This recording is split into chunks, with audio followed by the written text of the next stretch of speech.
So, in case you didn't know, Pokemon Quest is built like a mobile game. You essentially have a stupid battery with only 5 charges on it. After you go out on an expedition, it takes half an hour to recharge. Not to mention the expeditions themselves only last about 5 minutes. So by the time you prepare your meals and swap out your Pokemon, you can only play the game for about half an hour before you have to sit and wait another 2.5 hours, which can get really frustrating.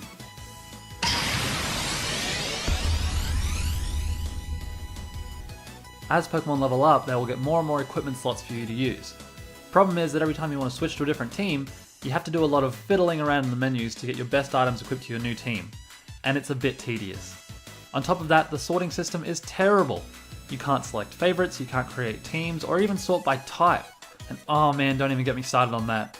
The Pokemon type is displayed by bloody colour in the top corner. And as someone who is colorblind, I would be really pissed if I didn't already know what the types were.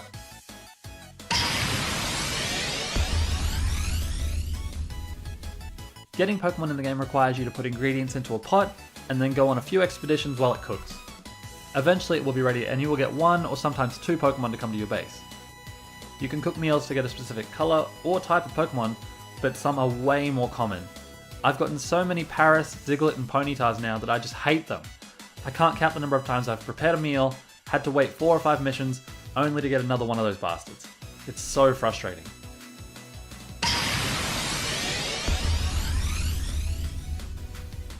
When Pokemon come to your base, they can have 1 or 2 moves, and those moves are completely random.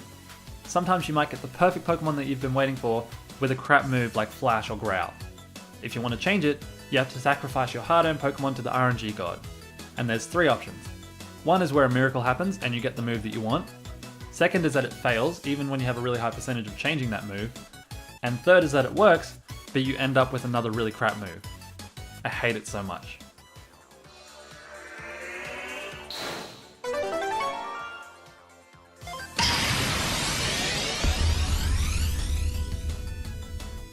I would argue that the first 5 or 6 worlds are pretty easy and progression is quite enjoyable, but after that it can get really tedious.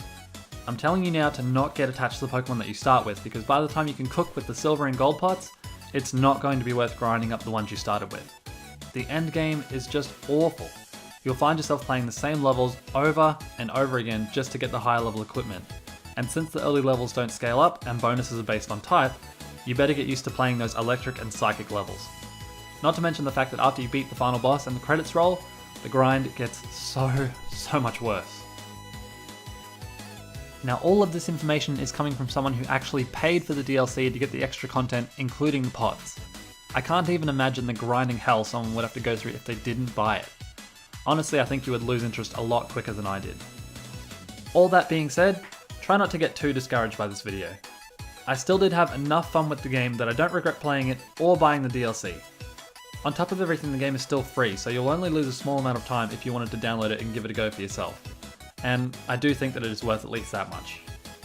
Hi there, thanks for watching. If you like that video, click here to subscribe, and click here to see my other video, 5 things I love about Pokemon Quest. See you next time.